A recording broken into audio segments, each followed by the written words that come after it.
Hey traders, this is William, and I wasn't going to make a video today, but I had a few extra minutes and I recorded my screen live like I oftentimes do, so I was just going to share this really quick.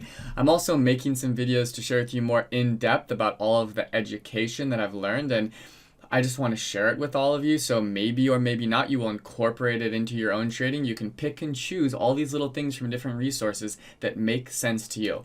But on this trade, I'm just going to share with you very quickly MOMO, and I recorded it live, so you'll see me talk through it. And it was actually Eamon. He texted me for me to check out MOMO. I don't know if he meant long or short. He just put me the ticker, or he just sent the ticker, but I thought it's a great short opportunity.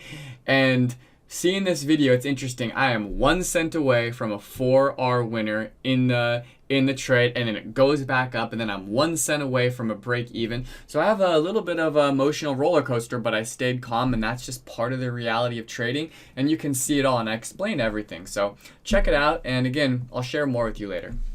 Hey traders, so this is a tricky trade I want to share with you. This is MOMO, and I thought MOMO was extended, and I love to look for stocks that are extended, that have room to go back to some sort of level of support, the median, a retracement, VWAP, different moving averages, and that's what I found in MOMO. So let's start from the highest time frame and then go down to the lowest time frame so you can see exactly what I'm looking for, okay? So first on MOMO, the daily chart. Okay, the daily chart to me looks like it's getting extended. It engulfed the previous 2 days on low volume so far in the morning, and I thought it looked extended and ready for a pullback. And I'm not looking for a huge 10-hour trade on these. I'm looking for a 3R, 4R, 5R trade. The 60-minute chart right here, this also broke through all these levels. Okay, it was through all the levels, but it looked extended. Okay, this candle right here is just extended, so I thought it needs a breather. It needs a pullback. Same thing on the 15-minute chart. This candle is very, very extended, okay? Then we're getting back to different moving averages that I like to still trade with. You see right there, you see here, here. So these moving averages to me are gonna act as some sort of support, okay? Then on the 5-minute chart, I started to see these wicks, okay? Wick, and then a little shooting star right here, breaking through, then coming back down. To form again this topping tail wick with downward pressure. But I need to know how that wick is formed on the smaller time frames. Let me just erase that one so it doesn't get in our way. Boop. And you can see my 4R or 1 exit is at 1931, right above VWAP. And you can see on this 2-minute chart, it hit 1932. It hit 1932, and I'll share with you why I picked 1931. Because at the time, it was VWAP, and it was a risk to reward. 1 cent away. Okay, so then on the 2-minute chart, we had a volume breakout. Right, let me actually zoom out a little bit for you. Sorry. Cha-ching, cha-ching. Okay, we had a volume breakout on this base right here. Breakout, huge candle, same thing on the 1 minute, okay? We had the volume breakout through this, and look at the pre-market over here too. I don't want to zoom out because it'll mess with the chart again.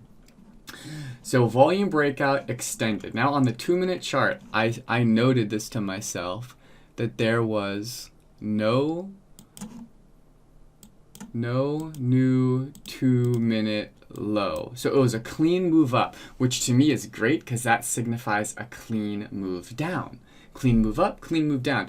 Messy, if it's a messy move up, it's hard for me to trade, okay? So then let me show you it's a clean move down with no new 2-minute high. No new 2-minute low, then no new 2-minute high. Now right there you made the first 2-minute high. And again, it was 1 cent away from my exit, which was a 4-to-1 exit. So let's look at why I did this. I have this calculator right here. Okay, so I zoomed in on the chart just so you can see. My entry is 1959 that I filled out in this spreadsheet, which is this arrow. My stop was 1966, which was right at the top of this little base right here. Okay. And then this shows me my R to R that I need to get. So I wanted a 4R on this type of trade, which was down to VWAP, which was above the 9 on the 5. So I put my limit in for 1931. I might switch it and not be greedy. At this point, it was 1 cent away. And this is a trigger for me. It still might go down, but it could find support at VWAP.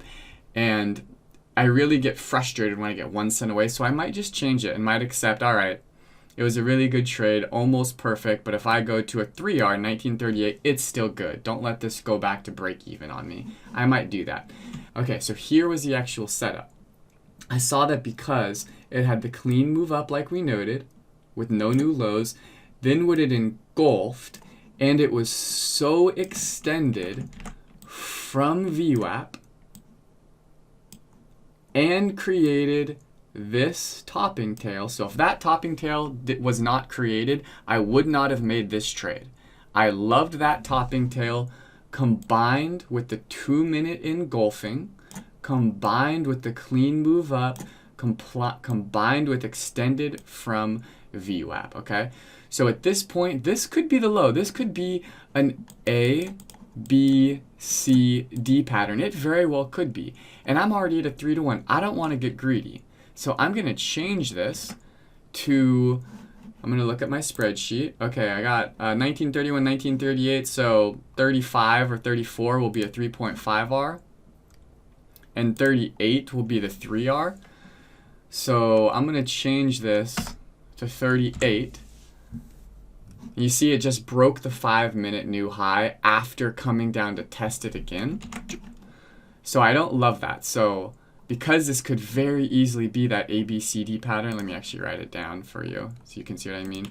A, B, C, new 5-minute low, new 5-minute high, could be go back up to the D. Remember, it's still a strong stock. I was playing because it was extended, but this could very easily now go back up and then kind of consolidate right at this level. It could just be messy right here because buyers are stepping in. So I want to change this to a 3R trade because of this potential. So I'm going to replace the stop, and you'll see the stop on the chart move to 1938. And this is an all or nothing trade, so let me do that. Replace. Okay, so now my stop's moved up. So you see the support now has come in, and because I've recognized this as an ABCD pattern, I'm gonna reevaluate a potential ABCD pattern on high volume. I'm gonna reevaluate, and I reevaluated correctly. I just didn't get out. So now this trade is only at a 1R. I was 1 cent away from a 4R winner. Tried to change that to a 3R. I'm going to keep my original. Okay, I'm not going to let this go back against me. So I'm going to change my stop to break even because I don't want this to go back against me. So you'll see that will move 1959, replace. Okay. So now my stop is at my break even. I was 1 cent away from a 4R trade. I'm not going to let this come back against me to turn into a loser. I'll get out at break even. And then I tried to hit the 3R trade, just not soon enough. I had a couple chances to do that. I didn't do it correctly. And you see, this is part of trading. This is it. I'm going to get stopped out at break even after being 1 cent away from a 4R. And this happens. This is where you really got to check your emotions, because that was going to be an awesome winning trade for me. Didn't work out, no problem. Move on to the next trade. Do the same type of setup later, and I'll find success with it. So I'm just going to wait here to see if I get stopped out for you guys. I'll just fast forward or something. But I hope that all makes sense. Okay, well, my trade actually worked out. I really thought I was going to get stopped out. I changed my stop to the break even. I ignored it, looked at other things, and I just let either my stop or my new target hit. I redefined my target to 3R instead of 4R, which I'm happy about based on the potential ABCD pattern, and that it was extended and it didn't hit my target by 1 cent.